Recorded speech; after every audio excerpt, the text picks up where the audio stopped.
నంద్యాల ఉప ఎన్నికల ప్రచారానికి జగన్ మరోసారి రెడీ అయ్యారు. ఇవాళ నుంచి నిర్విరామంగా జగన్ ఉప ఎన్నికల ప్రచారంలో పాల్గొనాలని నిర్ణయించారు. నంద్యాల బహిరంగ సభ సక్సెస్ తో మంచి ఊపులో ఉన్న వైసీపీ జగన్ వస్తుండడంతో ఫుల్ జోష్ లో ఉంది. నంద్యాల సభలో ఘాటు వ్యాఖ్యలతో పొలిటికల్ హీట్ పెంచిన జగన్ మరిన్ని అస్త్రాలతో ప్రభుత్వంపై విమర్శలు సంధించేందుకు సిద్ధమయ్యారు.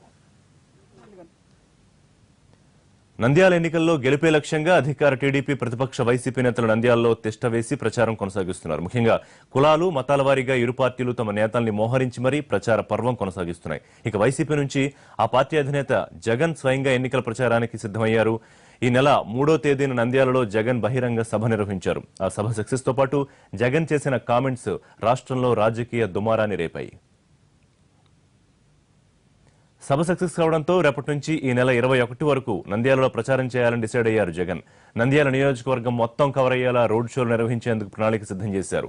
ఇవాళ నంద్యాల మండలం రైతు నగరం నుంచి జగన్ ఎన్నికల ప్రచారం ప్రారంభం కానుంది. నంద్యాలలోని రామకృష్ణనగర్, కానాల, హెచ్ఎస్ కోట, బాబానగర్, తరువాత గోస్పాడు మండలం, చింతలకుంట, జూలేపల్లి, పొసరపాడు, శ్రీరాంనగర్ గ్రామాలతో పాటు తెల్లపూరి, రాయపాడు, ఎస్కుల్లూర్లలో మొదటి రోజు రోడ్ షోలో జగన్ పాల్గొంటారు. 10వ తేదీన నంద్యాల పట్టణంతో పాటు నంద్యాల, గోస్పాడులో పలు గ్రామాల్లో జగన్ పర్యటిస్తారు. ఈ నెల 13 వరకు మొదటి విడత పర్యటన ఉంటుంది. తరువాత ప్రచారానికి గ్యాప్ ఇచ్చి ఈ నెల 21 వరకు రెండో విడతలో జగన్ ప్రచారం చేస్తారని చెబుతున్నారు పార్టీ నేతలు.